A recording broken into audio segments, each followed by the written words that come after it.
Oh, yeah, we're not the suits that talk football. We're the dudes that know football. And you've just crossed over into the trend zone. Casey here with Dave. We are the football dudes. Dave, are you ready, bro? Oh, yeah. You got that right, my friend. Let's do this thing. All right. It is an area which we call the trend zone. It is Wednesday, November 19th, coming to you from Los Angeles, California. Hey, Dave, it's a blistery 53 degrees in the Sherm.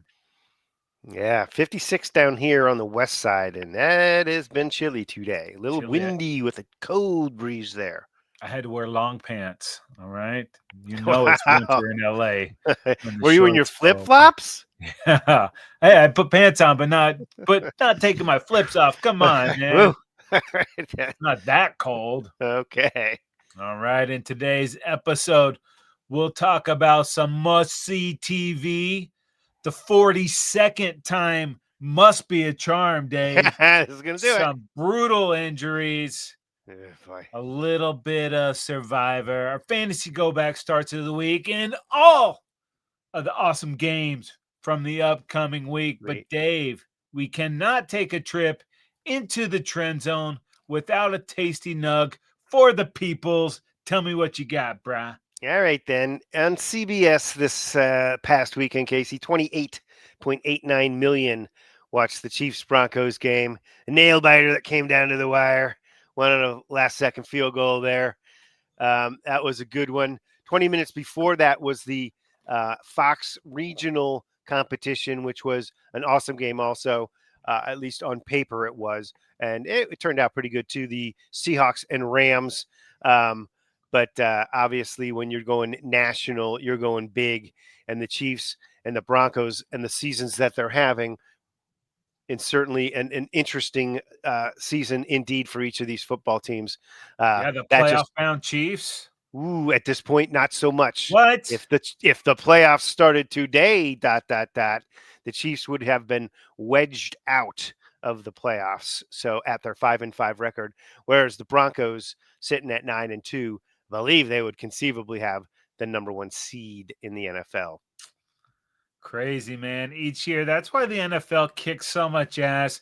There's at least 4 or 5 teams that get into the playoffs that weren't there the previous year. Yeah. Usually a change in the division winners. And I'm going to go out on a ledge, Dave, and say that it's not going to be settled until the last week of the season. No doubt about it. And that's the beauty of the flex right there towards the end of the season, where they can pull some of those games onto that Saturday primetime slot, and we get to see some good playoff related football, with playoff ramifications. Oh, it's going to be sweet. You know what else is sweet? What's The that? Trend Zone, available for subscription on Apple Podcasts, Google Podcasts, Amazon Music, wherever you get your podcast. All right, Dave. Start with some top trending stories. Some bummer coming out of the ATL, man. Yeah, no doubt about it. Falcons announced Michael Penix will have season ending surgery for his partially torn ACL. And that is a bummer because this dude was picked 8th overall in last year's draft, a year and a half ago, right? Unexpectedly, certainly after they gave all that money to Kirk Cousins. He tore his ACL twice in college and suffered 2 shoulder injuries in college as well. So unfortunate that he's sitting here now. And he's on the shelf for the rest of the year. Kirk Cousins, again, they couldn't move him. They couldn't find a partner for the trade at the deadline. He'll be the man unless he gets out. Then it's Easton Stick, former Cha-Cha, Former in Charger. there. But, yeah, just a disappointing situation right now for this Falcons team, even before this injury. Yeah. Just not the season they were hoping for. On life support.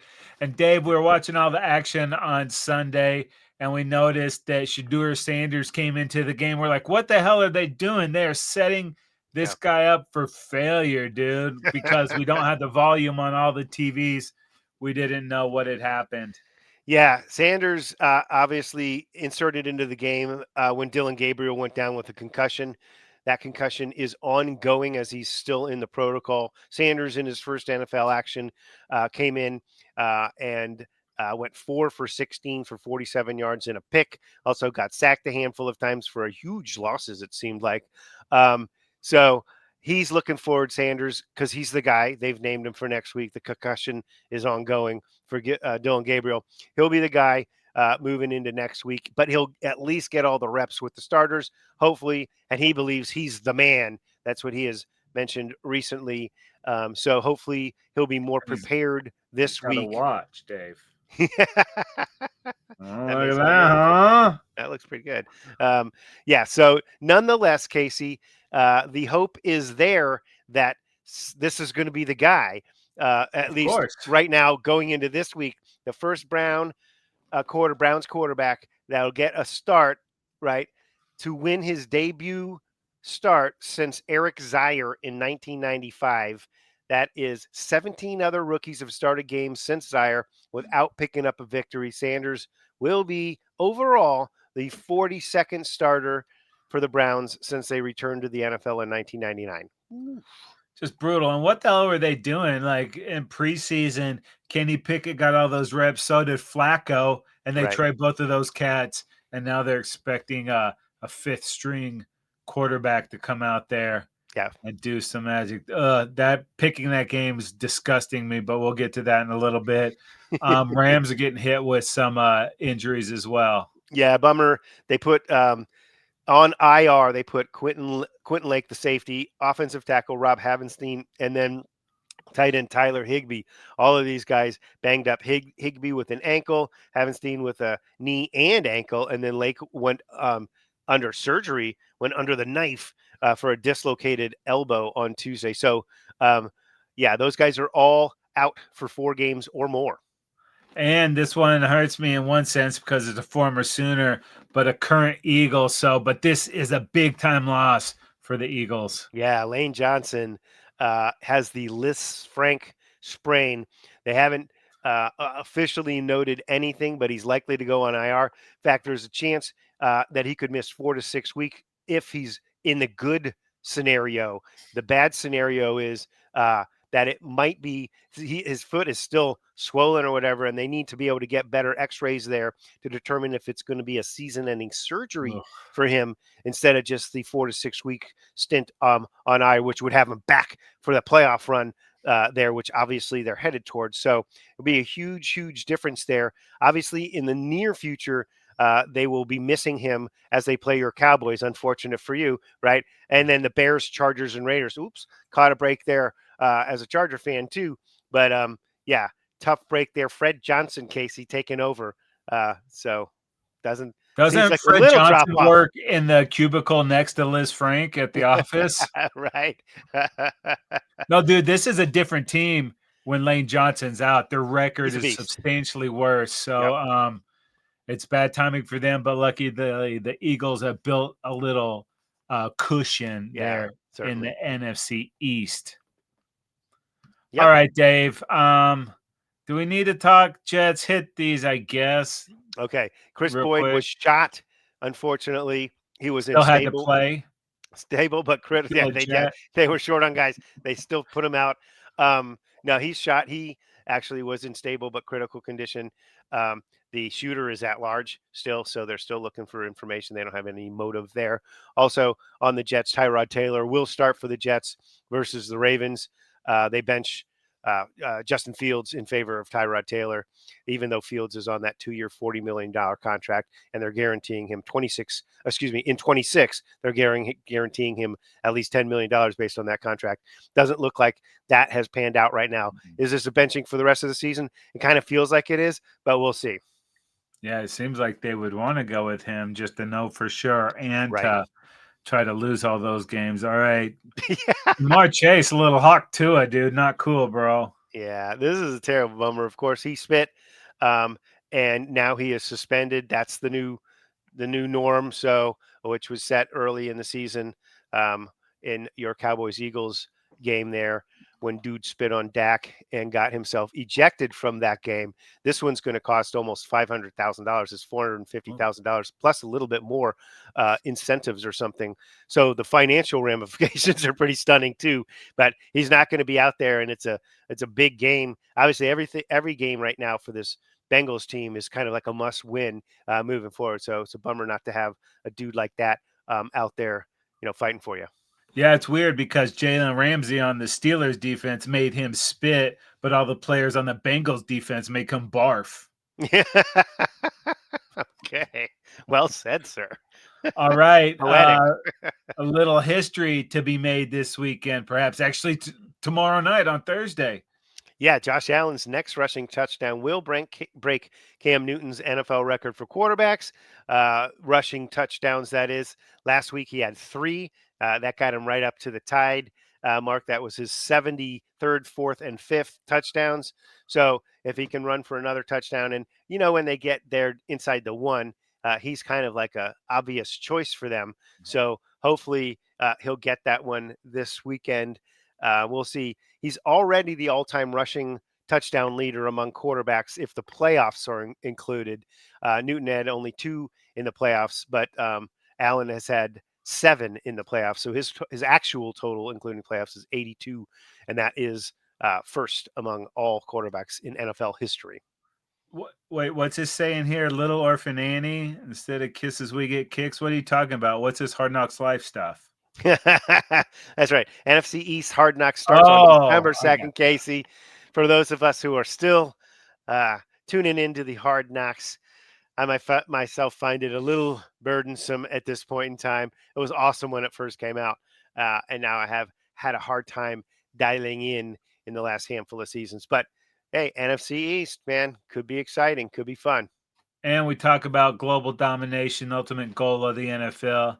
They're taking 1, 2, 3 steps to make that complete. Yeah, chance that the Saints will play in Paris in 2026. That will be rad. It is their territory or whatever. They're sort of linked up with that. So if in fact the game does come together, then it would be the Saints hosting that game.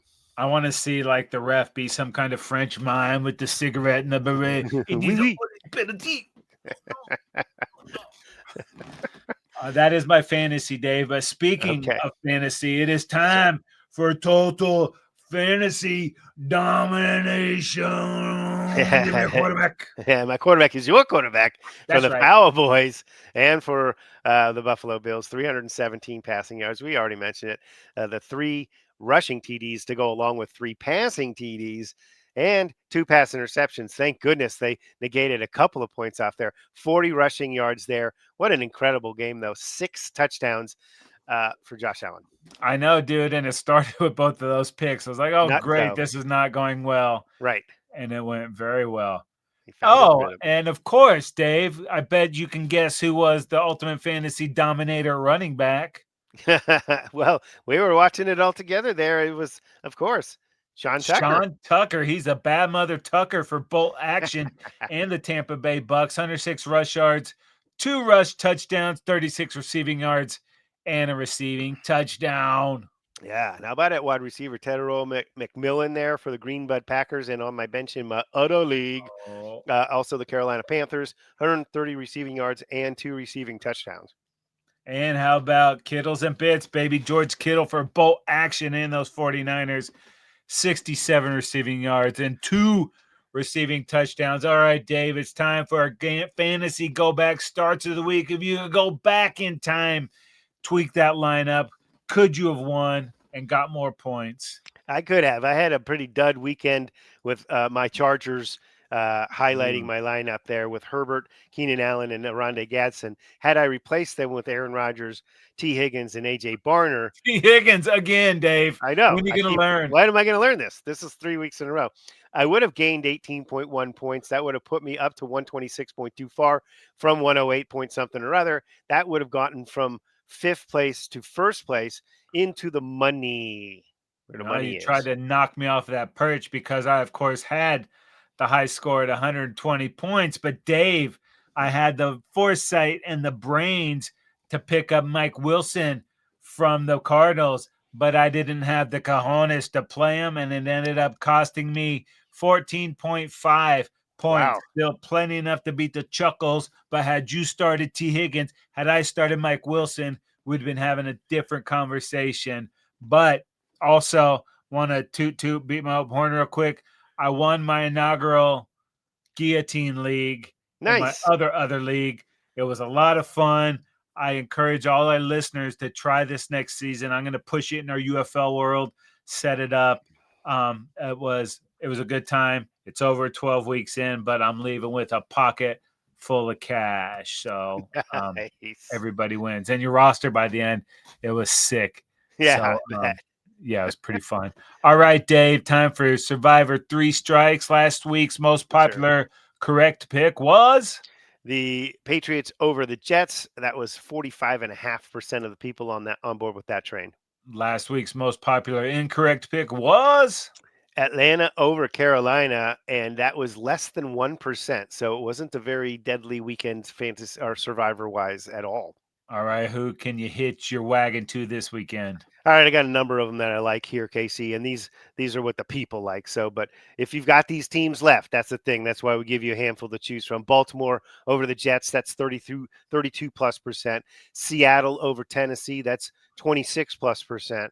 San Francisco over Carolina, almost 24%, and then Detroit over the Gigantes, that's almost 9%. So, got to have one of those teams, right, people? Come on. I know.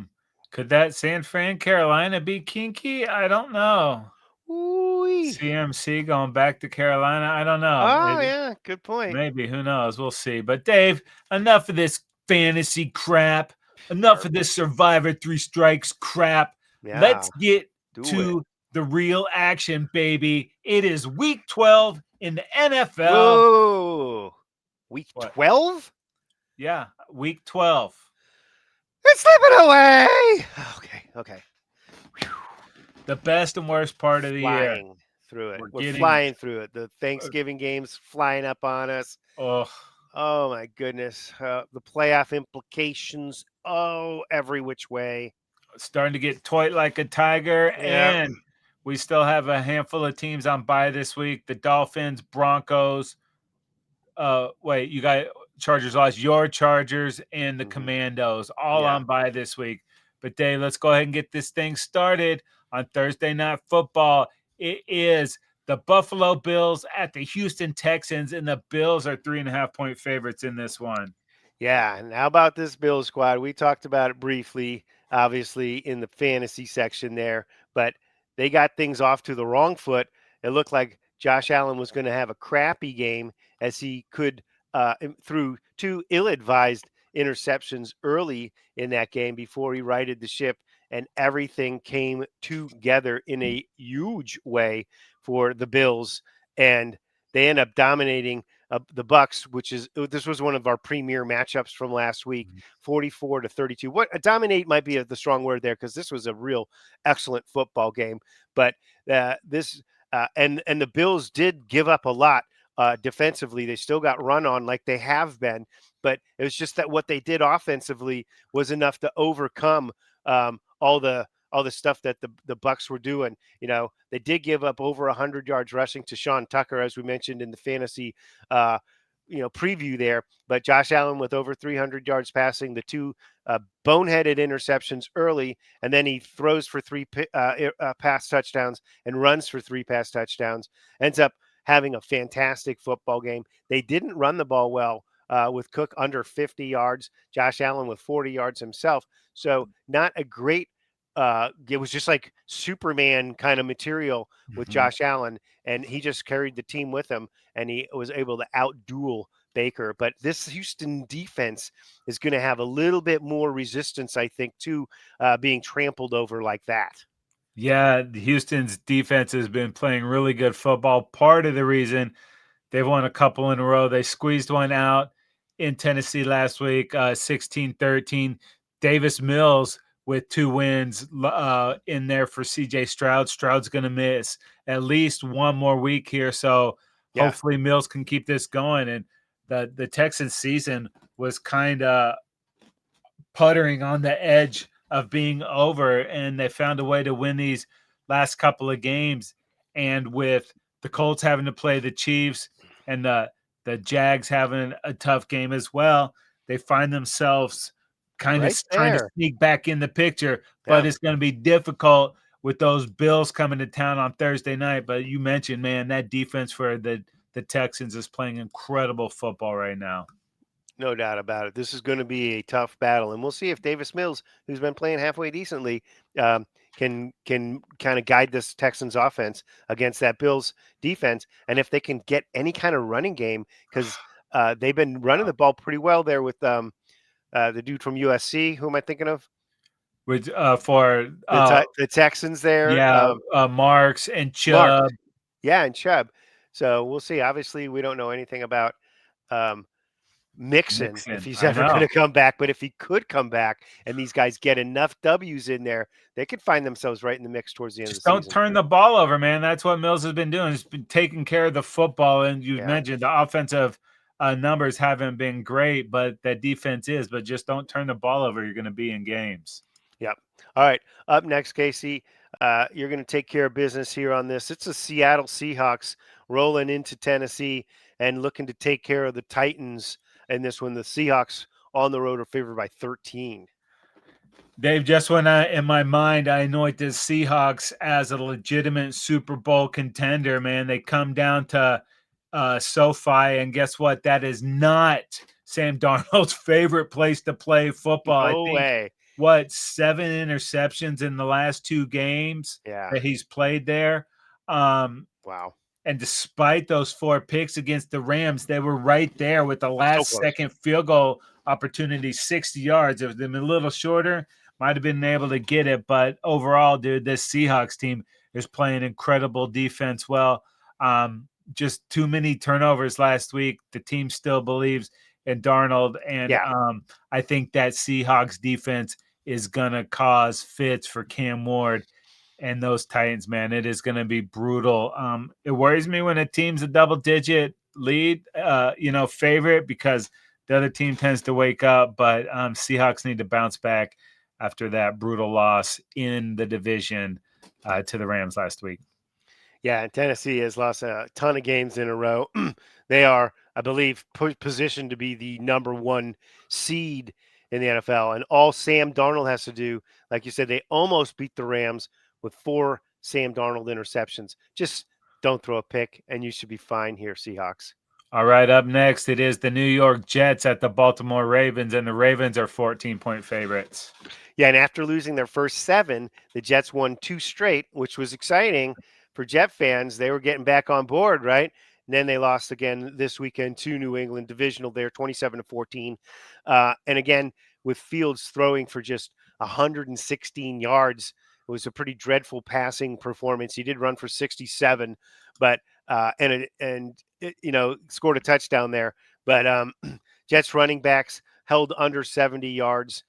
They just needed to spark, so they're moving on. It's Tyrod Taylor. He's going to get the go, perhaps for the rest of the season. We'll see how this goes against the Ravens, who are surging defensively, certainly by getting a lot of guys back healthy and everything. This team has got themselves a little win streak going. I believe the Ravens last week, they were down to Cleveland before they knocked out Dylan Gabriel.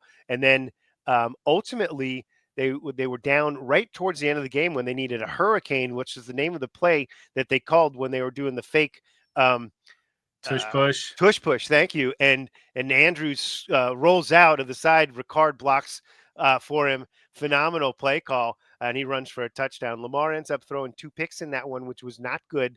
But Henry went for 103 yards and a touchdown. It's 4 straight W's for the Ravens. Look for them to rack up another W here and point themselves towards that playoff picture. It's going to be a real interesting battle at the bottom of that AFC, clawing in to that backside of the playoffs. And dude, Lamar popping up on the injury report this week. I think it's a knee and an ankle. So this might be a game you could sit him, let Snoop handle business. Should have plenty enough to beat the Jets, but the Ravens have very little room for error, but they're starting to be healthy everywhere else and playing pretty good football. Up next, Casey, we have the New England Patriots at the Cincinnati Bengals, and the Patriots on the road are favored by 7 in this one. Yeah, and they made quick work of the Jets last weekend on Thursday night, 27-14. So kind of got that mini bye, got a little time to get healthy there. And Drake May, man, this cat is playing some pretty good football. He's in the MVP consideration there. Trevion Henderson got out of the gates a little bit slow, but you're seeing some of that spark he had at Ohio State later on in the season. Good, tough defense, good, tough football team. And the Bengals, obviously without Chase because he spit. Go ahead and sit Higgins this week too, Dave. Okay, Okay, because yeah, no, I'm putting him since we're in. going up against fantasy, this He's would be the in. week to sit him. Little good news for the Bengals.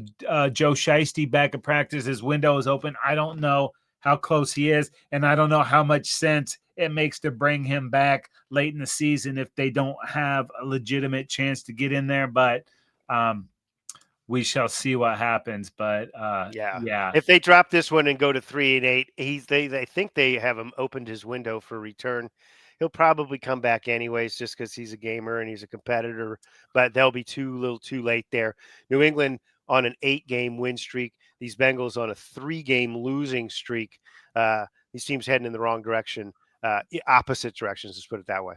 all right. Up next is the New York Giants at the Detroit Rock City Lions. And the Lions are 11.5-point favorites. Dave, I think it's 3 straight games with a double-digit point differential in the favorite. Yikes! Yeah, wow. Well, it's going to be. This is the NFL, though. This is one of these games is going to be a nail biter for sure. Giants here lost their 5th straight game to Green Bay last week, 27-20. They're hoping to get Jackson Dart back, as he missed last week. It was Why? Jameis Winston. We'll see. You think they should sit him? I think he needs some more snaps, even though they're obviously not playoff bound here. You got to find a way to just protect him and tell him, dude, don't be taking these hits. You can't be getting concussed and taking these. This is the NFL, dude. Okay. On the other side, it's Detroit. They got the loss last week to Philadelphia, 16-9. Goff totally struggling in that game against the Eagles defense. He was 14 of 37, which is 38% completions. And this is a dude who's normally 70% plus, right? 255. A touchdown and an interception. Gibbs and Montgomery combined for just 18 carries and 66 yards. They just could not get it going offensively. And it was a slugfest in that game, but they didn't have enough. There was no haymaker for them at all. So they No, couldn't get it done. that Philly defensive front really gave the offensive line trouble for Detroit. And 0 for 5 on 4th down for the Yeah, Lions. I mean, we've said it before. Take the points, man. Sometimes when it's these close, low-scoring games here, and you didn't necessarily expect this to be that way, but when it's a low-scoring game, if you take the points every time, those points add up. Yep. All right, up next, Casey, it's the Pittsburgh Steelers heading to Chicago, and the Bears are feeling good about this when they're at home and they're favored by 3. Yeah, and the Pittsburgh Steelers, man, I needed Rodgers to do me a solid last week. I streamed him for my other league, and he went down in the second quarter.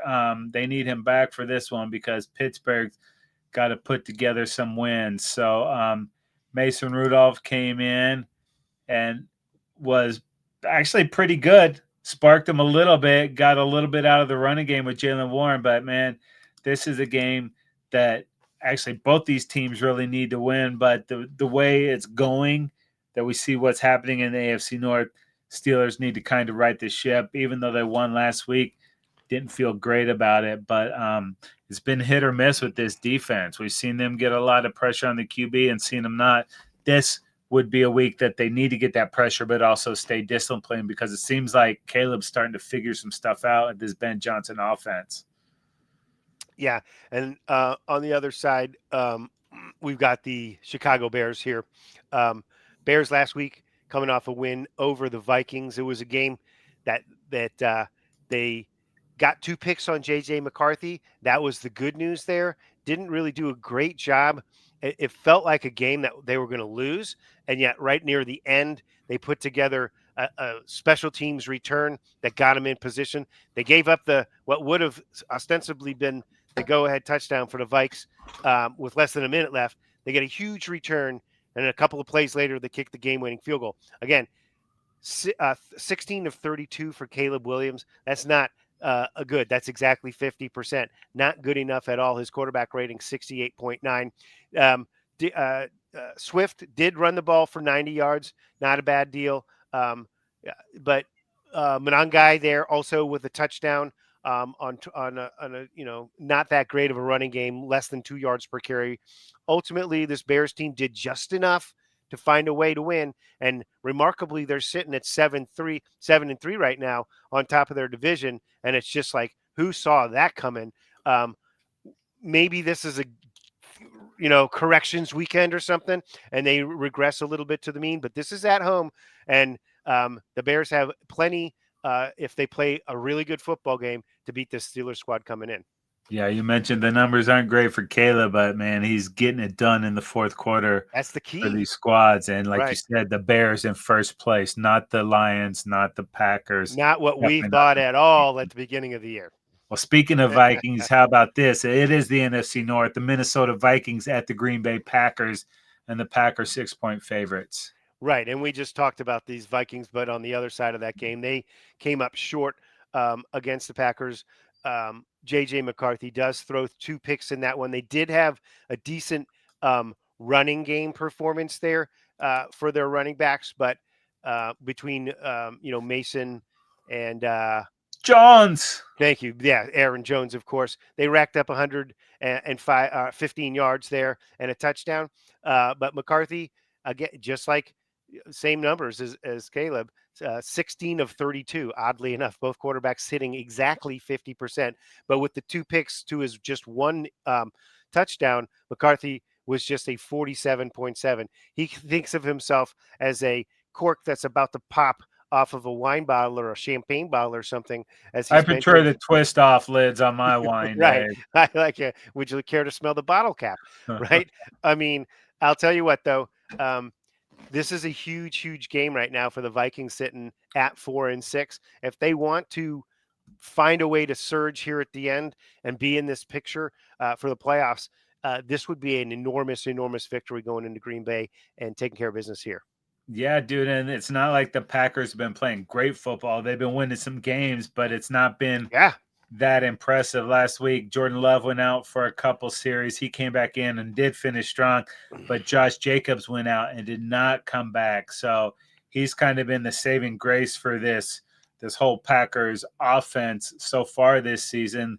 They've got a bunch of receivers, but they don't have a great one, although Christian Watson starting to look like he's the dude. He had 2 touchdowns last week, and his whole problem has just been staying healthy. So if he can, that's going to be good for these Packers. And Musgrave is not getting it done, man. They lose Kraft, and Musgrave is not doing that Kraft work.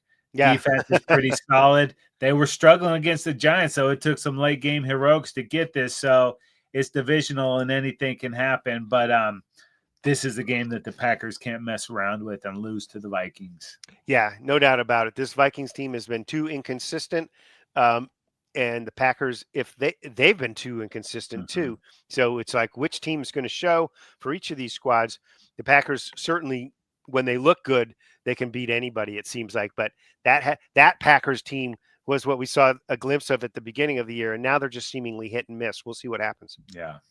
All right, up next, Indianapolis Colts heading to on the road, coming off their bye, and they're heading to Kansas City to play the Chiefs. And wow, this is going to be a big game in the AFC. Woo-wee, I'm excited about this one. Oh yeah, 2 weeks ago over in Germany, the Colts, they got the win over the Falcons, but Steichen wasn't taking those field goals and almost cost these Colts the game.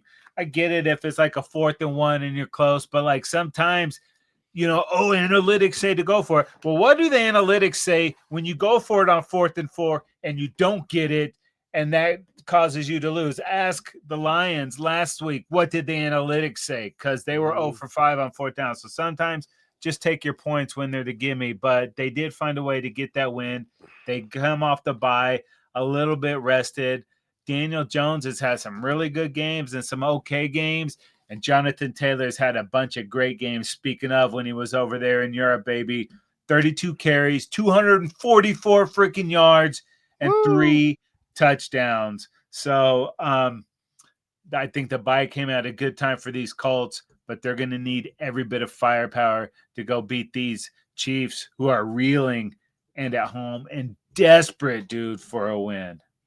No doubt about it. I mean, this Chiefs squad sitting at 5-5. I'm not sure if I mentioned they are favored in this one by 3.5. Interestingly, um, even though they have three less wins than the Colts. But of Wow. course, the records don't play each other. The teams do, and this is in Kansas City, where it will be quite red, if I'm not mistaken, in the stands, and pretty crazy there. Last week, of course, the Chiefs lost in a very, very close game, 22-19, to the Broncos. That really kind of puts them at incredibly low odds to win the AFC West for their 10th straight time. And Can't dude, say if they lose this game, they've lost to the Chargers, they've lost to the Broncos, and then they'll have lost to the Colts. Those are all the teams ahead of them in the and the playoff. Jaguars, The Casey. In Shags, case baby. we didn't remember, Lawrence falls down, gets up, falls down again, gets up. And our buddy Chris Jones sitting there hanging around in the middle of the field watching it all as Lawrence cruises into the end zone and the Jaguars upset the Chiefs there. So, but we digress. This game last week against the Broncos was against a freaking good Broncos defense, sacked Mahomes 3 times, really, really made him uncomfortable in the pocket there. He was 29 of 45 for 276, a TD and an interception. They couldn't get much going on the ground. Kareem Hunt just 59 yards on 13 carries.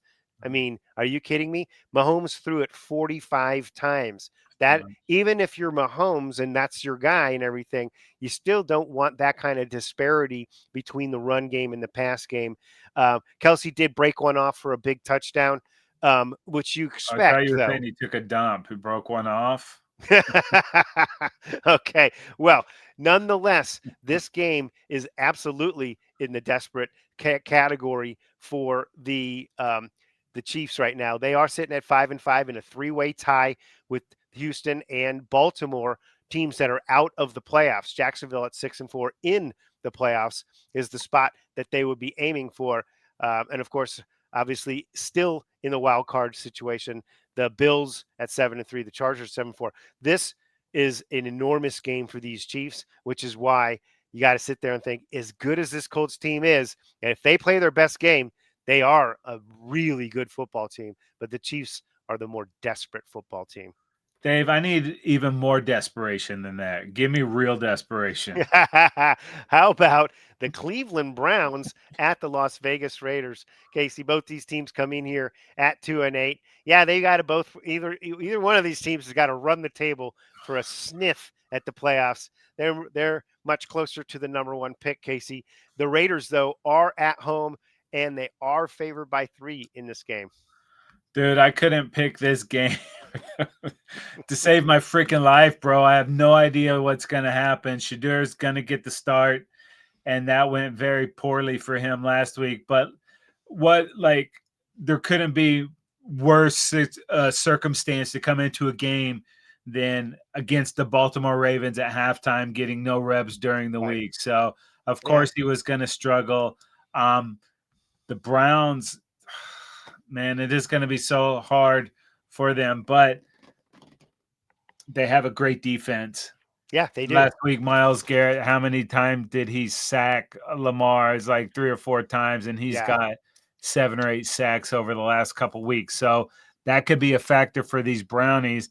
And then to flip it to the other side, the Raiders had nothing to show against the Cowboys on Monday night in front of a very pro Cowboy fan base there in Las Vegas. It was so weird though, dude, that you would think that they would have tried to get Ashton Genty going and they just didn't. Yeah. Chip Kelly came out and I think the first 15 to 20 plays were like 18, passes to 2 Yeah. runs. So I don't know what's going on there. They don't have a lot outside threats. Obviously, they have Brock Bowers, one of the most exciting young tight ends in the league, but not a lot of weapons for Geno to work with. That's why this game is so difficult to pick, because then Max Crosby could get in there and disrupt Cleveland. So clearly I cannot pick the Cleveland Browns, but Myles Garrett could get in there and disrupt Geno. So clearly I cannot pick the Raiders.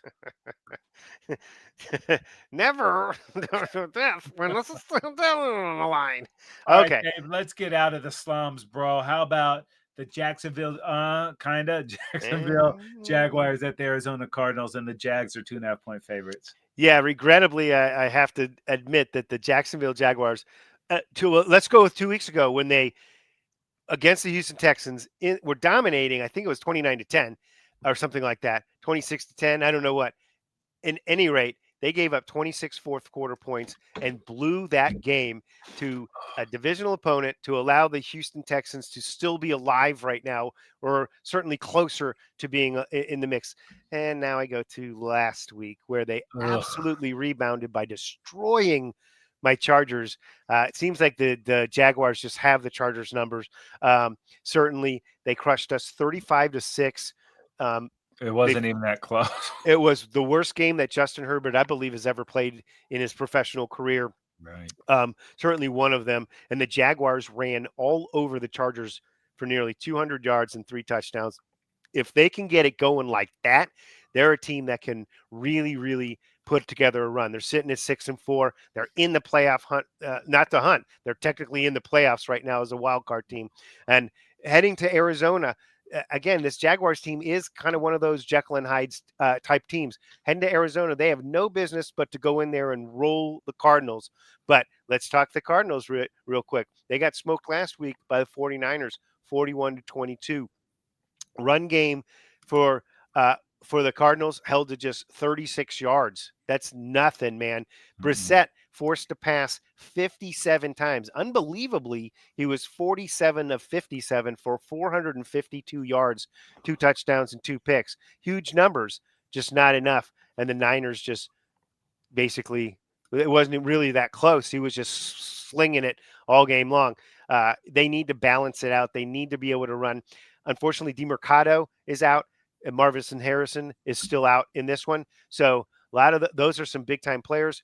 Obviously, the Cardinals have had bad luck in the running back category this year. McBride is going to have to be insane like he's been, but still, it's going to take a lot to I beat know him. this just feels like one of the games that the Jags just drop after seeing how great they Right? were last week. They Exactly. go to Arizona and leave one in the bed, but they can't afford that. They got to get it going. Got to get it going, man. All right. Up next, it is the Atlanta Falcons on the road to New Orleans to play the Saints. Saints are coming off their bye. Both these teams having not the season they had hoped for, but the Falcons are on the road here trying to keep it going. They're favored by 2.5. Yeah, and the Falcons, man, they had a big lead and they let the Panthers come back to beat them last week. We just heard, they're not going to have Penix. He's done for the year. Cousins came in relief. He's going to be much better this week.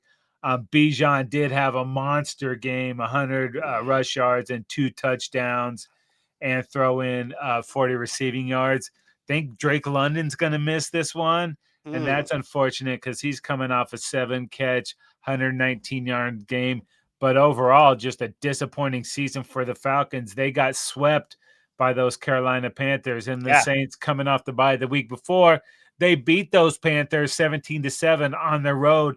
So maybe they're starting to figure it out a little bit. First year for Kellen Moore, starting a rookie quarterback. He's got a couple things there, an aging defense, a lot of salary cap they need to try to navigate, but they would like to be playing some better football down the stretch. So nothing feels better than absolutely ending a rival in your division's playoff dreams. Not that the Falcons have real dreams of the playoffs, but if they lose this game in New Orleans, that's a wrap, player. That dream is over. Yeah, and like you said, they sort of just let too many games slip away, this Falcons squad, and sitting at 3-7 just really. And now without Penix, I mean, Kirk Cousins could come in and give them a huge spark, and who knows, they could put together some wins. But with the 7 losses, that's just that. That's just, it's very difficult to see them running the table, get to 11-7, or 10-7 even. And that's, if they lose one, they're 9-8. I don't think that's going to be enough. No. Oh, baby, speak of letting some games get away. Hopefully it doesn't come back to bite these guys, but we're talking about the Philadelphia Eagles at my Dallas Cowboys, and the Eagles are 4.5-point favorites on the road. Why, Ooh, I'll Dave? tell you. Yeah, Eagles.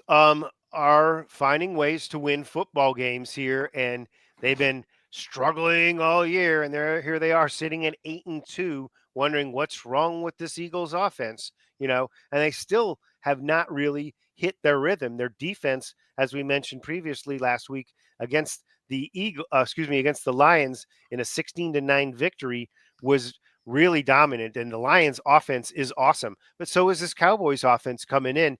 Both those teams can score points, but last week the Eagles were able to really neutralize what the Lions were bringing, and Jared Goff had one of his worst games of the season. The Cowboys and Dak are going to have to overcome this really, really talented defense that the Eagles are fielding. But on the offensive side, this Eagles team has just not found any rhythm. Jalen Hurts, 14 of 28 last week, a 63.8 quarterback rating, no TD passes, just 135 passing yards. Barkley, 83 yards, very, very pedestrian, and 3.2 yards a carry. That is way below league average, and way below Barkley's capabilities, right? Bigsby had a couple of good carries in there, and Jalen Hurts carried it 10 times, but for just 31 yards. Nobody's doing anything in the passing game for these Eagles, at least last week. And again, they continue to be disappointed. A.J. Brown has been frustrated with the way his role has been doled out this year to him. He had 7 catches for just 49 yards, though, last week. No receiving touchdowns in last week's game. Dotson, 43 yards. Goddard, just 24 yards. Devontae Smith, 8 yards on 1 grab. This Eagles team, as good as the defense is, and it's hard to imagine their defense is going to be able to stifle yet another fantastic offense in back-to-back weeks, because here come the Cowboys offense. Yes, maybe that defense will allow the Eagles to get into a rhythm and dominate on the ground, but the Cowboys should be able to put up some points, and then that'll be the issue. Can the Eagles put up as many points as the Cowboys are able to do? Because that Cowboys offense is starting to click, Casey. Oh yeah, and Dak traditionally smokes these Eagles in Tejas. He is 6-1 all time in Dallas against him. And Dak coming off one of his best games of the season, 25-33, 268, 4 touchdowns on Monday Night Football. And that was with George Pickens and CeeDee Lamb missing the first drive. The rumor has it that CD had a little bit of that Vegas flu in the early hours of Monday morning, was a reason why they missed that first drive. But he bounced back from that, didn't mope about it, came back 566 and a touchdown. Should have been 2 touchdowns, should have had that 40 burger late. But George Pickens, bro, said it last year. If this guy decides he wants to be the best receiver in the NFL, he can be. And we're seeing that on full display. 9 for 144 and a touchdown. But David was that pass, so he caught it, went to the sideline and just put the foot down and ran past all those Raiders. Dude, they had no options for this guy. It was just an incredible display. He's putting up record yards and numbers for these Cowboys. You mentioned it last week when we were sitting at the crib talking about the passing yards or the receiving yards through 8 games or whatever it's been, like lead close to the top of the NFL. Yeah. It's been a prolific 1-2 punch. He is going to stay in Dallas if they have to franchise him or not. But I say pay this guy, keep him gruntled. Javonte Williams having a real nice year for the Cowboys too. He had almost 100 yards against the Raiders. And you saw Hunter Lipke get involved, Malik Davis get involved, Flanoy get involved. So Dak distributing the ball, offensive lines getting a lot healthier. You see Tyler Guyton starting to mature at the tackle position too. We knew this guy was a project and it would take a couple years. We're starting to see that too. And Max Crosby had the quick start, but after that, they figured out what was going with that and shut him down. Dave, what's been holding this Cowboys team back? The worst defense in the NFL. How about if I told you there were 6 different players on the defense last week? Would that maybe make a big difference? 6 players. Maybe they should put 11 on the field, Casey. They don't need them with these guys. Deron Bland with a great game. Donovan Ezaraku with the safety, getting Genty in the end zone there. Shamir James coming along. Oh, Malik Hooker, he was back. Donald Wilson back. Kenny Clark, Odigizua, Jadeveon Clowney. Oh, wait a minute. Quentin Williams, dude. How about Woo. 4 tackles and a sack and a half? You could see this guy's impact on the game right away. He was getting pressure. That front line was just demolishing the Raiders' offensive line. The Eagles are better, but we talked at the top of the show. No Lane Johnson. I think this defense can turn it around. Brutal stretch for the Cowboys. Down the road, we have Eagles on Sunday, short week. Then the Chiefs coming to town. And then following Thursday, the Detroit Rock City Lions. That's Woo. before we see your Los Angeles Chargers. So it doesn't get any easier. Very little wiggle room to work with. But Dave, if we're seeing the Phoenix rise from this defense with all these new parts, they got the offense. Can the defense just be solid? If Monday night is an indicator, and I'm saying that it is because it was the Raiders, but the answer is definitely yes. If so, man, I am freaking pumped. Do we lose too many early? I don't know. 4-5-1 on the outskirts, but I can see it. I can see the playoffs from down here. And we always say, Casey, players make plays, right? Getting your guys back, and that those 2 new defensive tackles that you acquired. Those are difference makers. So we'll see if they can make a difference this week, if they can contain Saquon and Jalen Hurts, because that Eagles team, they've been playing steady. And, the Cowboys held Saquon to 60 in week 1, and that was without Quentin Williams and without Logan. So, all right, up next we have Sunday Night Football, Casey, moving it along. No, let's go back. Okay, fine. Enough about your boys. We're moving it along because this Sunday Night Football one is a really good football game as the Tampa Bay Buccaneers come into our Los Angeles SoFi Stadium to play our Los Angeles Rams. Rams at home are favored by 6.5 points in this one. And this is a super, super playoff implications kind of a football game right now. And, dude, it was SoFi Stadium that kind of restarted Baker Mayfield's career. That's right. Remember that Thursday night coming in on 2 days with the Rams and beating the Raiders? I remember. I know you love that game. Loved it. But it's been very tough for the Bucs. They've lost a couple of tough games in a row, and now it's not getting any easier because the Rams are playing pretty good football. Bake just hasn't had a lot of weapons. Mike Evans goes down. Bucky Irving's not played in several weeks, and Chris Godwin, he's not back either. I know those guys are getting closer. They need them sooner than later because the Bucs are falling down a little bit. But still a pretty tough defense.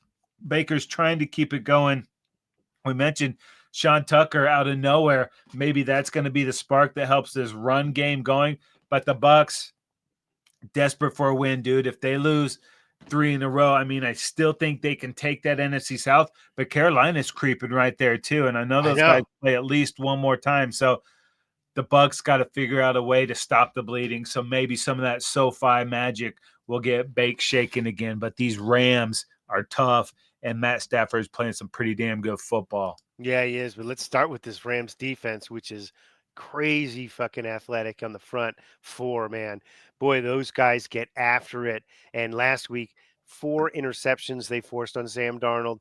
Sam had been having a great season, basically, but 4 interceptions. He was in a funk, and the funk was the Rams defense, right? This defense, I know Baker Mayfield is a gamer, and he's going to be running for his life on occasions against this Rams front 4, man, because they don't have to send that many dudes, and they can play coverage, man. And they really did hold last week Walker and Charbonnet to under 100 yards rushing, or right around 100 yards rushing. Boy, that is going to be just what the doctor ordered here against these Panthers, who again are a little bit depleted on that area, but last week had a really nice performance from the backup running back there, for sure. So let's see if the Rams and the offense can keep going, because the way that Matt Stafford has been playing is MVP caliber football. Okay. The guy has been slinging it, and he's awesome every week. Last week, he didn't have to do a heck of a lot because of the way the defense just dominated that football game and took the ball away. And yet they only eked out a win by a late field goal there. So 2 touchdowns last week for Stafford. Wasn't his best work, that's for sure. Just over 50% passing. Kyron Williams and Puka Nacua and Corum running the football for just over 100 yards. Not a lot there. But I look for them to sort of get into a little bit more of an offensive rhythm. We'll see if Todd Bowles and that defense can do anything to sort of disrupt what they bring with Puka Nacua, and Devontae Adams was able to get in the end zone last week.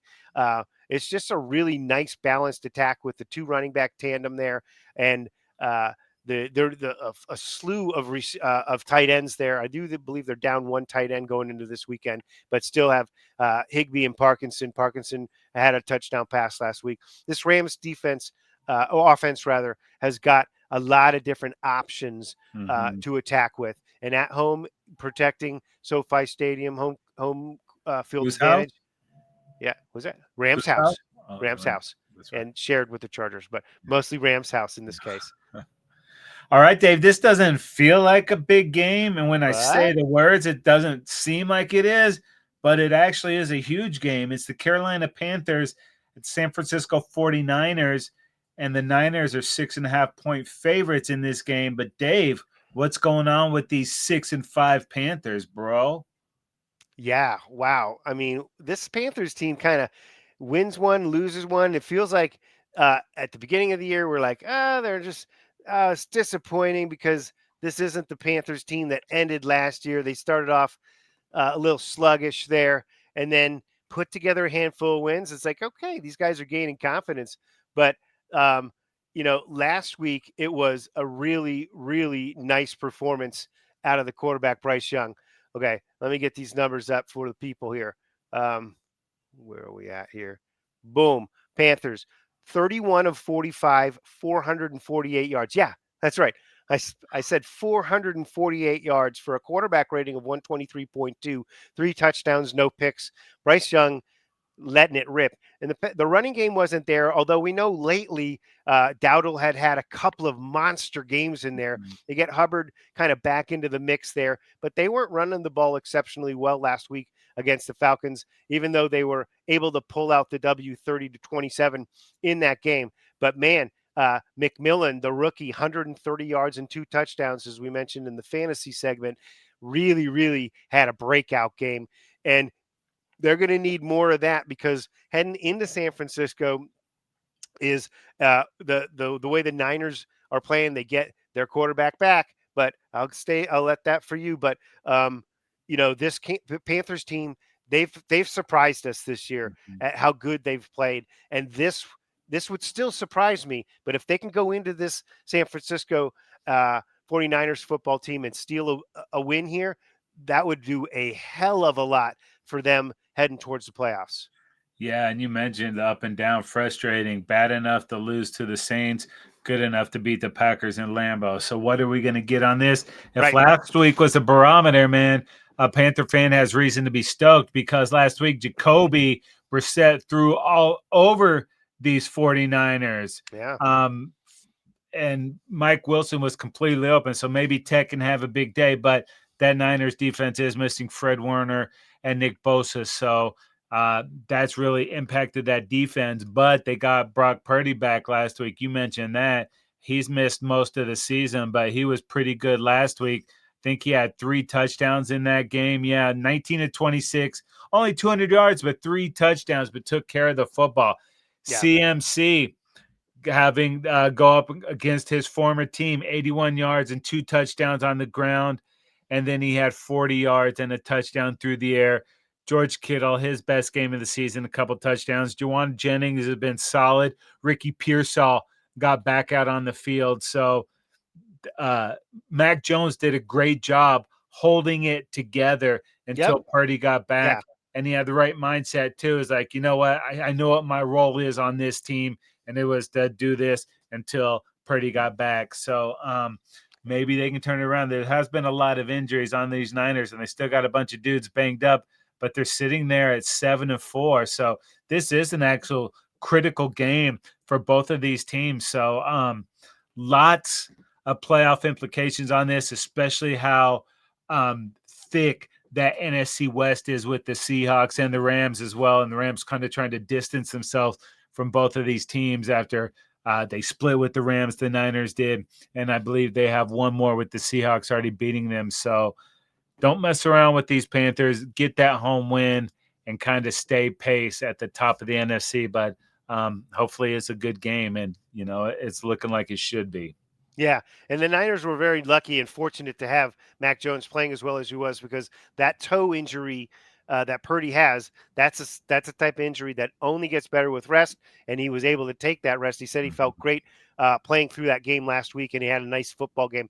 When you look at the implications again of this game playoff-wise, Carolina on the outside looking at 6-5, on top of them 6-4 Detroit, and on top of them 7-4 San Francisco, who holds the last wild card spot right now. So a win here for the Panthers and a loss for San Francisco. Shimmy, shimmy. Who knows what happens? And of course, we know the Lions are playing a tough game of their own this weekend that they're looking to obviously try and secure against the Gigantes. But we'll look at that and think to ourselves again: if the Panthers win this, they're putting themselves in the mix. Yeah, if the NFL has taught us anything, it gets more muddled through November and December. It's not going to get more clear until right at the end, and that is why we love it. And we want you guys to love the Trend Zone. So go out there and subscribe to the Trend Zone, available for free. Apple Podcasts, Google Podcasts, Amazon Music. Yeah, subscribe on Spotify, Apple Podcasts, Google. Well, you just said that. How about go to our YouTube channel? Even better. Check out that. Yeah. And what about go to footballdudes.com? It's right there for you. Yeah. And also, while you're out there, go ahead and like us on Instagram and Facebook, and follow us on Twitter at FootballDudesLA. And go ahead, subscribe, and tag us across all social media platforms. Are you cool with that, Dave? I like that. Sounds like a plan. Right, or go to footballdudes.com. Oh, yeah, baby. That is going to do it for this episode of the Trend Zone. We're not the dudes that talk football. We're the dudes that know football. For Dave, I'm Casey. We are out of here.